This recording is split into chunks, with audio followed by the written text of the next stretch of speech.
مش باين من الارض اصلا.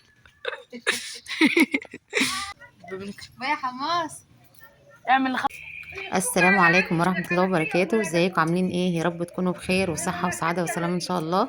حطوا له لايك في بداية الفيديو، بالله عليكم حطوا لايك في بداية الفيديو وبعدين كملوا الفيديو، لان معظمكم بينسى اللايك في الاخر بعد مشاهدة الفيديو.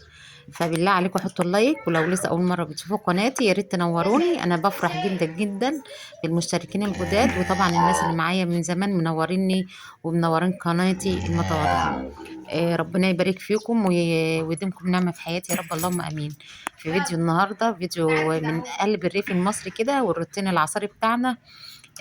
سيبت العجل للبقر، هنرضع البقرة وهنحلب الجاموسة ان شاء الله مع بعض وسط اجواء ريفية كده ممتعة ان شاء الله.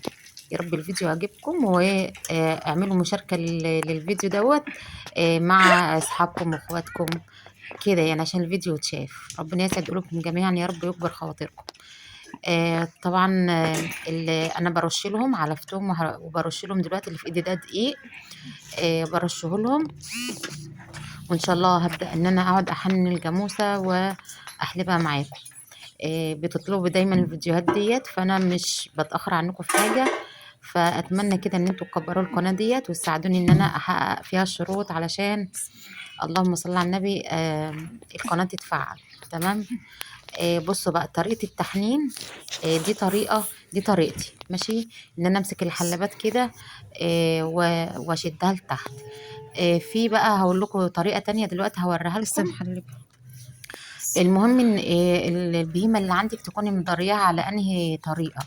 يعني انا عايزة اقول لكم طبعا انتوا عارفين ان حماية تاجر بهايم، او الناس اللي ما تعرفنيش انا حماية تاجر بهايم.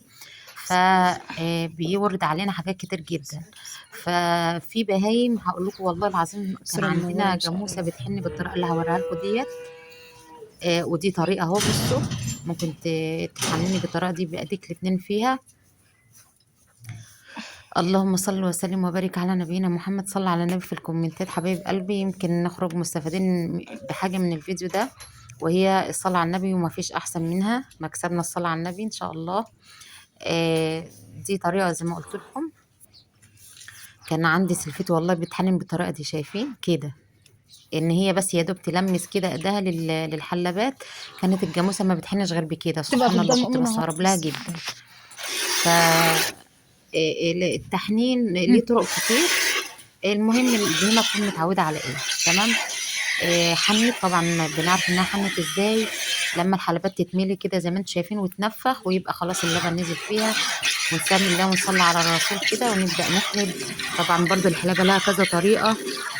الطريقه اللي انا بحلب بيها ديت ان انا امسك الحلبات يعني بقبضه ايدي كده كلها. تمام. الطريقه دي بتكون مع البهايم اللي هي سهله في الحلابه، اللي هي خرام الحلبات بتاعتها بتكون واسعه فبتكون سهله في الحلابه.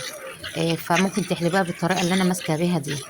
لكن لو الجاموسه عندك هو طبعا الجاموس اللي بيبقى يابس، مفيش بقر بيبقى يابس خالص، البقر كله لين. المهم لو الجاموسه بقى عندك يابسه زي بتاعتي، انا عندي الحلبات الاولانيين دول لينين في الحلابه شويه، اعرف امسكهم باي طريقه. لكن اللي ورا ما شاء الله تبارك الله جامدين شويه، وكمان التخينه الحلبات بتاعتها تخينه اللي ورا، فلازم اتحكم فيها بالطريقه اللي انتم شايفينها دي. أشياء. عشان حد فيكم خد باله ان الجاموسه يابسه في الحلابه وعندها حلابه بترش. فاللهم صل على النبي انا ببقى ضاغطه على اعصابي جدا جدا وانا بحلب بالطريقه ديت، علشان اقدر انزل اللبن كله بسهوله. فهمتوني؟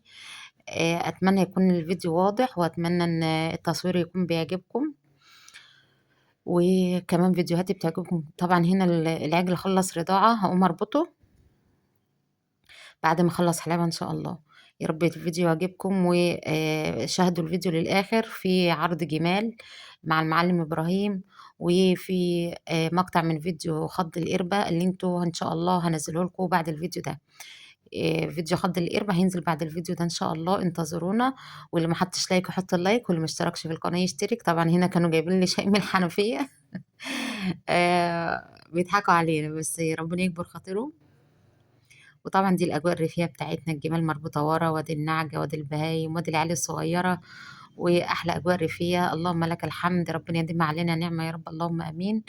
يا رب تكون الفيديوهات بتعجبكم، لو بتعجبكم اكتبوا لي في الكومنتات، ولو مشتركين جداد يا ريت تكتبوا لي بتتابعوني منين. ربنا يسعد لكم جميعا يا رب ويكبر خواطركم.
انزل امال.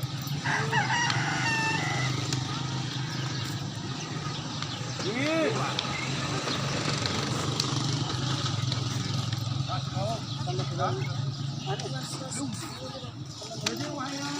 ايه انزل بقى هنا. انزل بقى. صورت يلا. يلا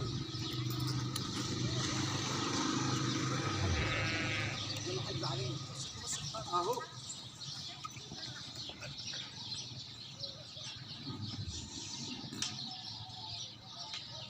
بقى وجع عليك. بس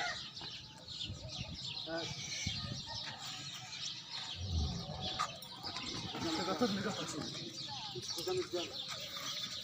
بس